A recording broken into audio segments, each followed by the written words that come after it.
आप देख रहे हैं ENI live next generation media.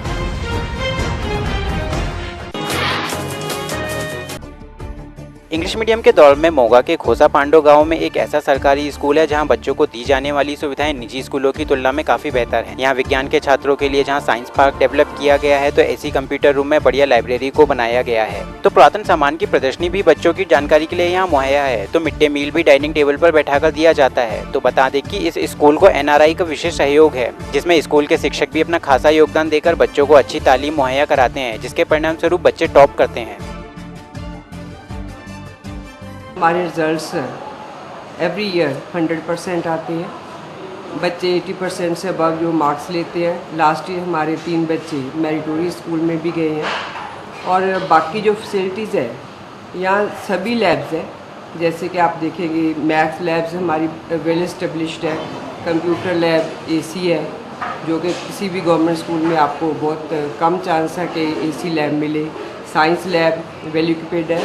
और हमारे पास साइंस पार्क, जो कि वहाँ सभी वर्किंग मॉडल्स हैं, वो अपने आप में ही एक एग्जाम्पल है। इस स्कूल में बहुत तरह की लैब्स हैं। यहाँ पर बहुत अच्छी पढ़ाई होती है। इस स्कूल में टीचर्स भी काफ़ी अच्छे हैं बाकी स्कूलों से। और यहाँ पर एक सब्जेक्ट है ब्यूटी एंड वेलनेस, जिसकी क्लास लगती है, जो कि बहुत ही अच्छा सब्जेक्ट है। और बाकी लैब्स भी, हर तरह की पढ़ाई की लैब्स भी हैं, वहाँ पर भी हमारा पीरियड लगता है। टीचर भी बहुत अच्छे हैं, इसलिए ये स्कूल में हमें बहुत अच्छा लगता है। फाजिल्का के सरहदी गांव पर बसा तेजा रहेला गांव, जहां पीने का पानी साफ ना होने की वजह से यहां पैदा होने वाले बच्चे अक्सर शारीरिक तौर पर अपाहिज और मानसिक तौर पर कमजोर होते हैं या फिर जन्म से ही नेत्रहीन पैदा हो रहे हैं। हालात यह है कि हर दूसरे घर में कोई ना कोई बच्चा बीमारी का शिकार है। तो यहां पानी के सैंपल कराने के बाद ही यह पता चला है। तो प्रशासन ने अभी कोई संज्ञान नहीं लिया। तो CMO साहब भी वहाँ जल्द कैंप करने की बात कहते हैं। तो DC को यहाँ के हालात के बारे में पता ही नहीं।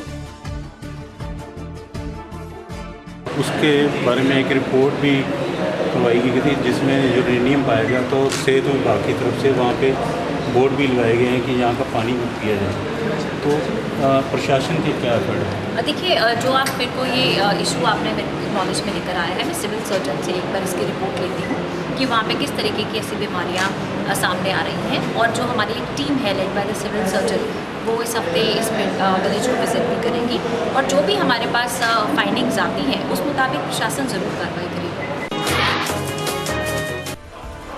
फाजिल्का फिरोजपुर रोड पर जलालाबाद के पास कार और रोडवेज बस में भिड़ंत हो गई, जिसमें जलालाबाद के उद्योगपति की मौत हो गई। वहीं पुलिस ने बस चालक के खिलाफ मामला दर्ज किया है, जबकि पारिवारिक सदस्य इसे आत्महत्या का रूप दे रहे हैं, जबकि हादसा तेज रफ्तार के चलते पेश आया।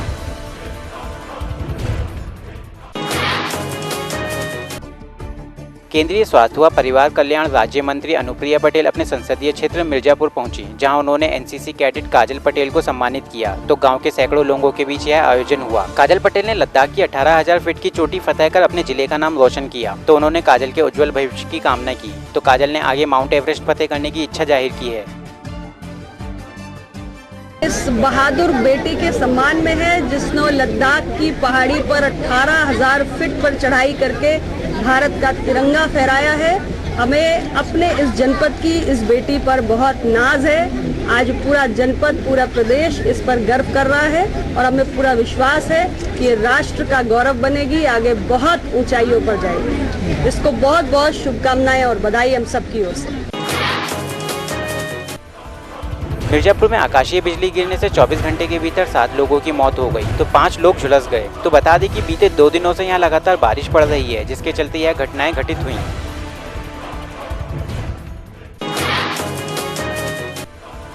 रामपुर में सरकारी जमीन को लेकर 2 समुदायों में खूनी संघर्ष हो गया। तो एक की मौत हो गई, जिसमें से 3 की हालत नाजुक बनी हुई है। तो गांव में तनाव का माहौल है, जिसमें SP ने मौके पर पहुंचकर हालात का जायजा लिया। तो बता दें कि मिलक के गंगापुर शर्की में प्रधान पति संजीव कक नन्हे के साथ ग्राम समाज की जमीन पर कब्जे को लेकर विवाद था। तो यह जमीन नदी किनारे 5 एकड़ बताई जाती है।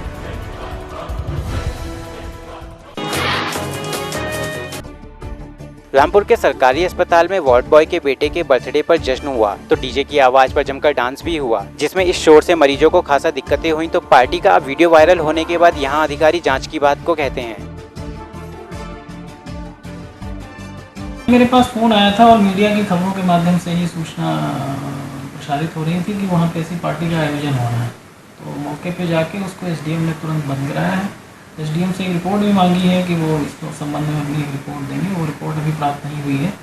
आगे से कहीं इस तरह की घटना की पुनरावृत्ति ना हो, इसका हम लोग ध्यान रखेंगे। मथुरा में यमुना पार करते समय स्टीमर में क्षमता से अधिक लोग सवार होने से लोग मौत का सफर करने को मजबूर हैं। यहाँ सामान्य स्टीमर में 100 से ज्यादा लोग और 50 मोटरसाइकिल इनमें लदी नजर आ जाएंगी, तो इनमें 60 लोगों को ही ले जाने की अनुमति है। साथ ही बढ़ते जलस्तर के चलते यहाँ पेंटून पुल ध्वस्त हो गया है। ऐसे में प्रशासन भी खामोश है। आपके माध्यम से ये बात संज्ञान में आई है और अभी संबंधित से वार्ता करके इसमें क्या वस्तु स्थिति है इसकी जांच कराकर जो भी नियमानुसार कार्रवाई है हम इसको सुनिश्चित कराएंगे।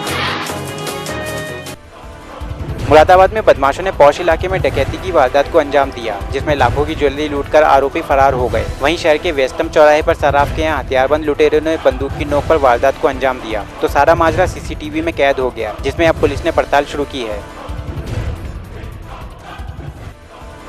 मुरादाबाद जिले कारागार में छेड़छाड़ के आरोप में बीते 1.5 महीने से बंद युवक की संदिग्ध हालातों में मौत हो गई, तो उसके कपड़ों पर खून भी लगा हुआ है। तो जेल प्रशासन भी रेहान की मौत पर सटीक जवाब नहीं दे पा रहा है। तो अब सभी को पोस्टमार्टम रिपोर्ट का इंतजार है, जिससे अधिकारी भी अभी खामोश हैं।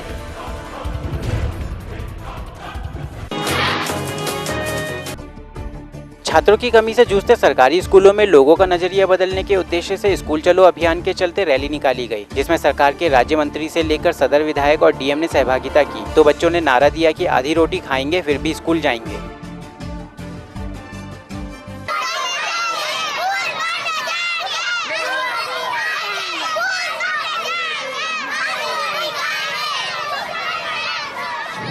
सर्व शिक्षा अभियान के तहत माननीय मोदी जी और माननीय योगी जी दोनों लोगों की तरफ से जो घर घर साक्षर बनाने का जो अभियान चल रहा है, उसी के तहत स्कूल चलो अभियान का कार्यक्रम था। और इसमें समाज के हर एक तबके को जगा करके प्रयास सरकार का यह है कि कोई एक ऐसा बच्चा न बचे जो स्कूल जाने से वंचित रह जाए। फर्रुखाबाद के कमालगंज में शिक्षा की गुणवत्ता देखने को मिली, तो नज़ारा उस समय सामने आया जब यहां शिक्षा मंत्री अनुपमा जायसवाल बच्चों को किताब का वितरण करने यहां पहुंची। यहां मंत्री जी ने बच्चों से प्रदेश के सीएम के बारे में पूछा, तो बच्चों ने जवाब में नरेंद्र मोदी का नाम लिया, तो मंत्री जी ने यह सब मजाक में टाल दिया। बच्चे की किसी शिक्षा के लिए मुझसे जबरदस्ती नहीं कर सकते, लेकिन ये बहुत अच्छी बात है कि अधिकारियों के बच्चे, नेताओं के बच्चे वहाँ पढ़ें।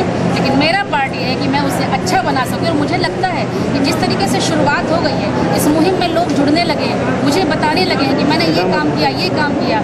आने वाले समय में निश्चित रूप से जिन बेसिक विद्यालयों ने तमाम नेताओं को जन्म दिया है, तमाम अधिकारियों को जन्म दिया है, तमाम कलेक्टर्स को जन्म दिया है, डॉक्टर्स को दिया है, अच्छे पत्रकारों को दिया है, अच्छे समाज सेवियों को दिया है, आने वाले समय में एक बार फिर से बेसिक शिक्षा विद्यालयों की स्थिति ऐसे चले।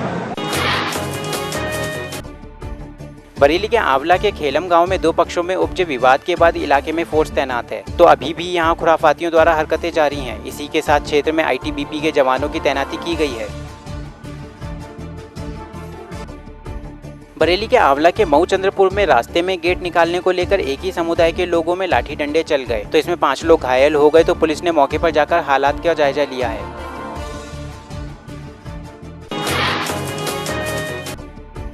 लातूर के गांधी मार्केट के इलाके में बीते कई सालों से लोग अपना गुजर कर रहे थे, तो अब यहां नगर पालिका की तरफ से अतिक्रमण हटाओ अभियान चलाया जा रहा है, जिसमें यहां दुकानों पर अवैध रूप से किए गए कब्जे को हटाया गया। तो वहीं जेसीबी चलाने पर गरीब मजदूरों को खासा नुकसान भी हुआ। ऐसे में लोगों ने प्रशासन का विरोध किया, तो वहीं सरकार के विरोध में नारेबाजी भी की।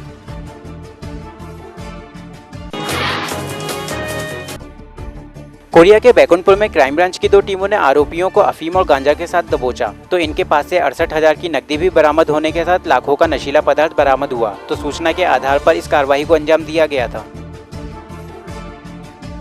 नशे की गोलियां, इंजेक्शन और ये कफ सिरप को नशे के रूप में इस्तेमाल करने की शिकायतें मिल रही थी। इसमें मेरे द्वारा पदभार ग्रहण करने के बाद इस संबंध में क्राइम ब्रांच को और अधिकारियों को कार्रवाई करने के लिए निर्देशित किया गया था। इसके तहत मुखबिर की सूचना पर क्राइम ब्रांच द्वारा ये धीरज जायसवाल के पास है 63 कफ सिरप की शीशियाँ और इसके अलावा लगभग 3.5 किलो गांजा बरामद किया गया और लगभग 68,000 रुपये जो उसने ये कफ सिरप वगैरह बेचने के लिए से का जो पैसा था वो उसके पास से बरामद किया गया है। लगभग 1 लाख रुपए कीमत का है ये।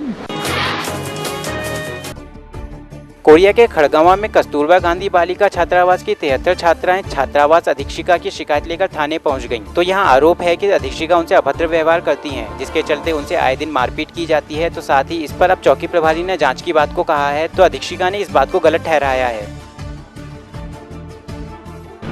जिन बच्चों के द्वारा बताया गया है कि हमको अधीक्षिका मारपीट की गई है, उनका डॉक्टरी मुलाहिजा फार्म भरकर CHC खड़गवां रवाना किया गया है। आने के बाद MLC रिपोर्ट प्राप्त होने के बाद उचित कानूनी कार्रवाई की जाएगी।